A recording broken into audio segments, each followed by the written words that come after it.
Hi, it's Mits. Nice to meet you. Thank you so much for being here.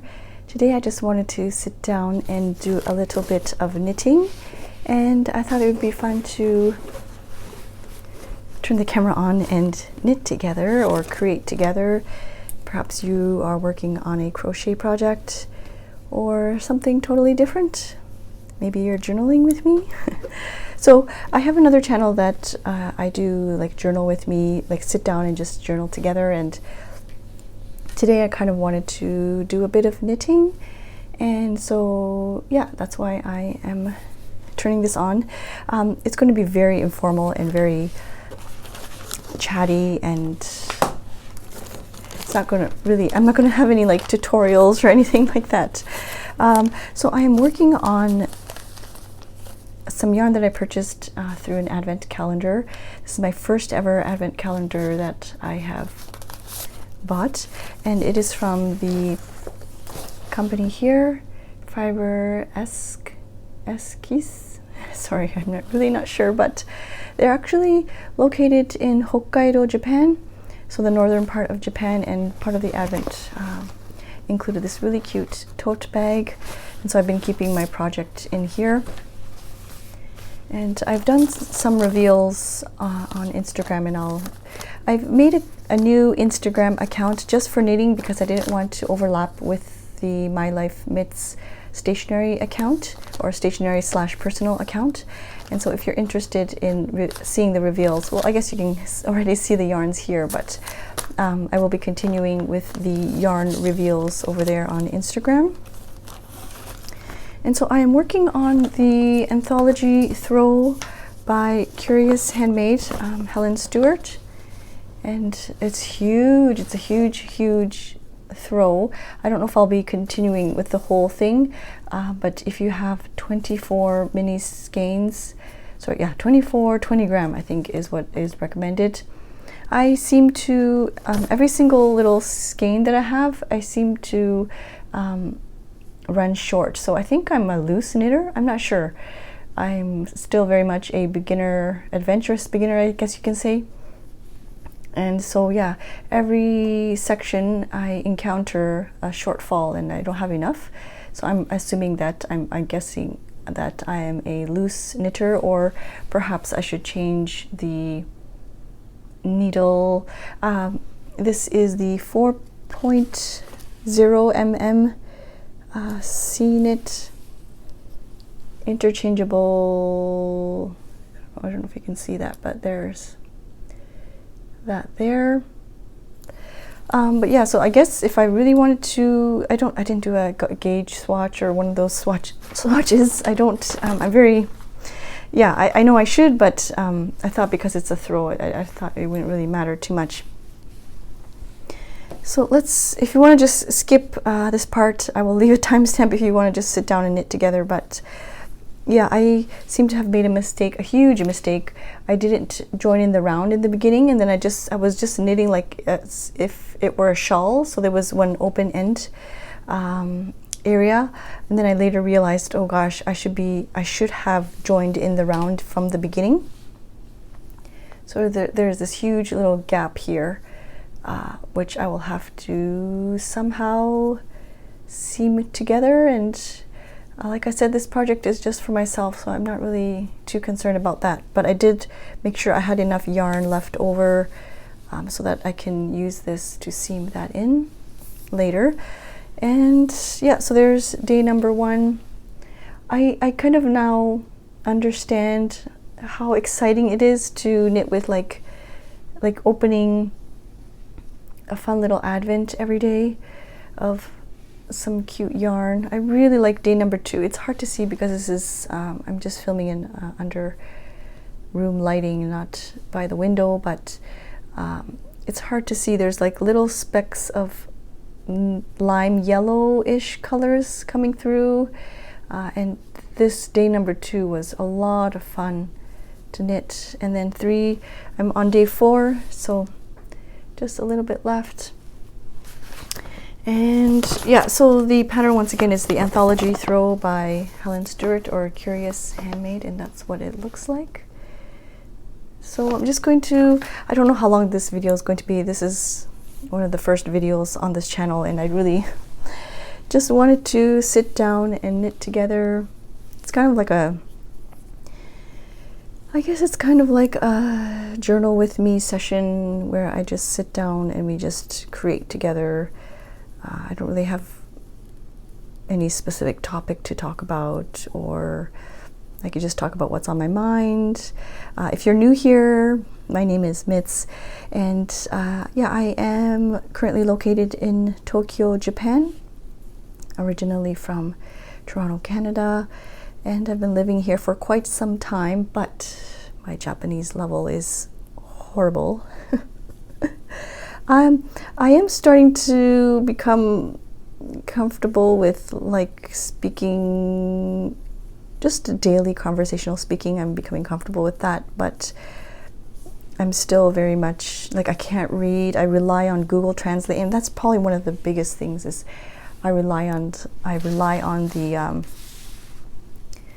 the app so much that I'm not learning. I'm not actively studying or learning or wanting to learn the kanji when I should. I really should, because my kids get so much paperwork from school. Like it's a little ridiculous sometimes. Like, do you really need to send this through paper? Like, can't you just send it through the electronic system? Or I just don't understand how there's so much paperwork, and sometimes it's a repeat every month. You know, the measures that you have to take to be safe, and like, I don't know, just I find the paperwork to be so much. Okay, so here I need to make sure that I knit these ones. I guess you want to know a little bit. I think I talked about it in my other video, like the other channel, but I picked up knitting, or I learned first in around grade 4, and there was like a small little knitting club. There was a teacher, she put together a knitting club, whoever wanted to join. And it was a small group. It was, I don't know, probably like 10 kids or something. And she, yeah, she just taught us how to knit, just regular garter stitch, and we would make, you know, just a simple scarf or some squares, and then you could sew them together.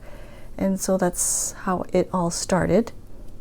Then I learned to purl, and I just knew how to knit and purl, and that was it for the longest time. Then I just left it as is for probably several decades. And then recently this year I just picked it up again, like the knitting. Sorry, I should say also, okay, I'm sorry, my husband called and then it stopped recording, and then I ended up making myself a coffee, so it's just sitting right over there, and a half-eaten bread, just like a bread from the bakery. And so I've lost my train of thought. So yeah, I think I was talking about how I got into knitting, and I picked up crochet just for a little bit. I think it was my mom or my grandmother that taught me just some simple things about crochet. And then, yeah, so I picked it back up again this summer after not doing it for several decades. I want to say several decades. I did make some simple things here and there throughout the years, but you know, nothing big. And I've become totally in love with it, and it's been a nice way to relax in the evenings. I still journal as well at night or in the morning, but definitely not as much as before, because I've been so into this whole knitting hobby. And let me just quickly show you what I have over here. This is a simple cowl. I find that these cowls to be so useful, and every person in my family has used this since making it. Even if it's just at home and you just kind of want to warm up, it's been something so easy to just pop on, and you don't have to, you know, fuss about like a shawl or a scarf kind of unravels, especially for the kids. whereas a cowl, you just pop it on and it stays there and it kind of warms you up. So I think I'm going to knit more cowls in the future. And I finished my first ever DK socks, DK weight. I don't know, is knitting double, like if you have a fingering weight yarn and then you knit with like double stranded, is that considered DK weight, or is that considered worsted? I don't know. I always thought that holding the fingering double is DK, but I think I misunderstood somewhere. But these are so squishy and soft, and I think it goes by so fast doing it this way. These are not blocked.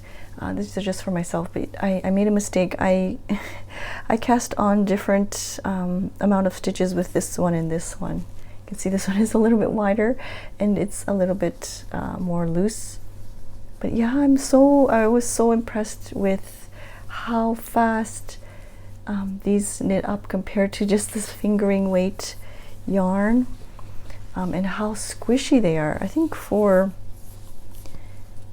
the winter months, I think the DK weight socks would be so much fun to knit up and wear.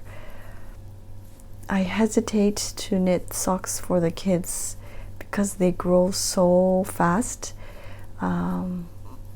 What are your thoughts on that? Do you knit socks for your kids, or have you knit them in the past? I just feel like they will grow out of it. Like it'll only last one season, and then the yarn is just kind of sitting there. I don't know. I feel sad for the yarn. I guess you can unravel it and then make a new project out of that, but yeah, so that's why I haven't really knit any socks for my kids, because I feel like they'll grow out of it so quickly. And I've also, this set of socks, I think, is it my first ever completed set? I think, like this one here is like my first ever sock, and it's totally, you can see, I was very proud of myself for being able to do the toe. It's a toe up, and then for some reason, I guess it flipped inside out, and then I started doing it the other way around. Yeah, so you can see I was learning. And so I mean, I guess you can wear it this way too, but then that becomes really uncomfortable because there's the bump right where your foot is. Yeah, I don't know what I'm doing here. I'm not sure why this is here, but I think I did a toe up version of it. And so this is my first ever completed sock.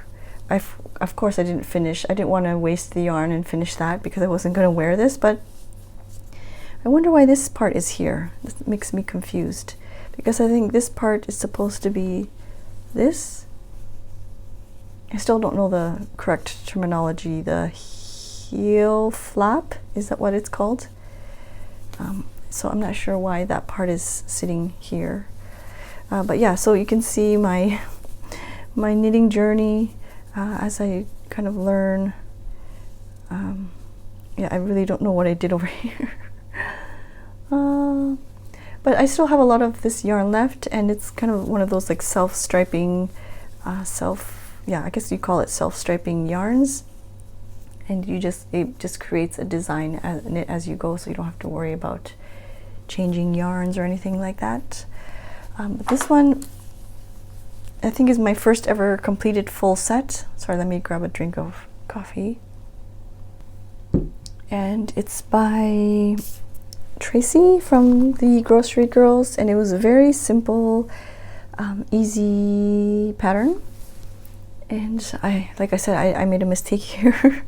I don't know why I knit double, and I seem to realize these mistakes after, and not like during my knits. Then I can have it. Then there would be a chance to kind of unravel it. But yeah, I tend to realize these mistakes after they're finished. But yeah, I've worn these many times already. But yeah, very simple and easy, but like it's super cute. I used one of those like fading, the shruple. I don't know if that's how you pronounce it, but one of those kind of fading, self-changing color threads or yarns, and yeah, it came out really nicely. It's a little bit loose. I'm still kind of figuring out what my foot size is with yarns, because the yarns stretch a little bit and stuff. So there's that completed set. I also participated in Hohi's knit along and finished the November scrappy project. Yeah, I haven't blocked it, and my daughter's already used it for quite some time now. It's just a big cowl, and I think it was called the 3-color cashmere cowl, and I just used a lot of the scraps from various projects like this one here. And I finished the cowl in time for the November, for her knit along, or the challenge for November. And yeah, I haven't blocked it, like I said, and my daughter's already used it. It's kind of keeping her warm during her commute to and from school. Yeah, and then I have a couple of other things. Maybe I'll do like a separate video sharing with you some of the other projects that I'm working on, but today I just wanted to get on here and do a knit with me, I guess, a knit with me video. I'm so used to saying journal with me, but today is a knit with me, like a sit down and knit with me type of, like a real-time knit. No formal agenda. I just kind of wanted to get on here and have some relaxing time. I have this much more to go. I don't know if I'm going to be able to finish that today, but I don't think I'll be able to start day number 5 today. I was watching, before purchasing this Anthology Throw, I was watching somebody's video. If I remember their name, I'll have to look through my history. I think it's the Float House, or the house, I think it's called the Float House. She mentioned that she was originally from Toronto and then moved to Vancouver. And so she was sharing on the video her version of this beautiful throw, the Anthology Throw, and she said that she could probably finish like 124, sorry, let me cross this off. She was saying she could finish,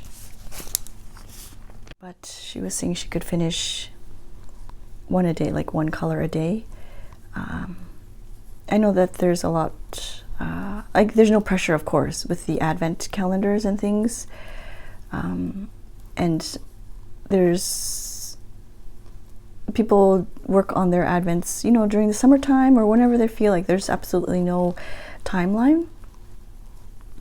But I just like seeing these fun yarns every single day, and I know for me, I won't be able to do like 1 color a day or finish one 20-gram skein a day, but it's just really nice to see the progress. I don't know, this artist or this dyer, she was saying that she used natural dyes to dye this set, and so there may not be like a theme or anything with this advent. This dyer had 2 different sets of advent, one where she used natural dyes and natural ways of dyeing the yarn, and then the other version. And in her little notebook or information sheet, I have to read it again. Actually, I didn't read it. I used Google Translate, of course. And I think she mentioned she used like onions and different types of berries, and of course like pine and stuff from her area in Hokkaido, which is so nice to hear. Hokkaido is northern Japan, and it reminds me so much of Canada and back home. it just brings me so much joy to know that I'm knitting with pieces of Hokkaido. And so I was very, very happy to be able to purchase this Advent. I was searching for like Advent calendars from Japanese dyers, and I didn't find a lot. I was probably not searching correctly for the correct word, or it might be a different Japanese terminology for Advent, or maybe the yarn community in Japan doesn't really participate in Advent. I don't know, but I didn't find a lot. But then I did stumble upon this dyer, and so I ended up purchasing that. And yeah, it's just a lot of fun. I see a lot of people purchasing multiple Advent calendars, and I kind of understand that excitement. I think it would be really fun I just don't think I would be able to keep up with 2 Advent projects ongoing at the same time. I could barely keep up with this one, and I'm not even doing anything else, working on anything else at this time. I did kind of dabble into my sweater that I'm currently working on. It's been months and months. I pick it up and then I just kind of lose steam and lose interest, but I really want to wear the sweater for this season. It's not really cold in Tokyo, so the time to wear the sweater is very short and I really want to be able to wear it in time for the cold season here in Japan, or in Tokyo. Of course, like northern parts of Japan, it's already cold and already snowing probably, but anyways, I think I've been on here for long enough, and I really want to get back into my other stuff that I have on my to-do list. I only wanted to turn this on while I knit for a bit, and let me know if this is interesting. Like I said, sometimes I just want to sit down and journal, and then sometimes, or lately, as of late, I just want to sit down and knit just for like 10-15 minutes. And if that is interesting, or if you want me to make more of these, please just let me know. Leave it in the comments down below, or let me know if you are working on a project while listening to me ramble. I would love to know what you're working on as well. It's always fun to read comments, to see the other patterns and stuff. I'm still very much in the learning phase, and so this pattern is very beginner friendly. I think it's a lot of garter stitch, which I find to be very relaxing. Sometimes you have to make these big yarn overs, and then there's small ones too, but they're very easy and easy to do. I think the most challenging part was just the beginning, casting on. I never cast on this method before, and I had to do it like 4 or 5 times. I had to unravel it and do it again, and you can see I made a mistake, of course, but it's such a pretty little center, eh? So pretty, I think, the way that turned out. I just need to sew that back somehow, kind of seam it together. Okay, I'm going to end it here. Thank you so much for being here today, and I hope to see you soon. Please let me know if you want me to continue this. I will see you soon, and please take care. Bye-bye.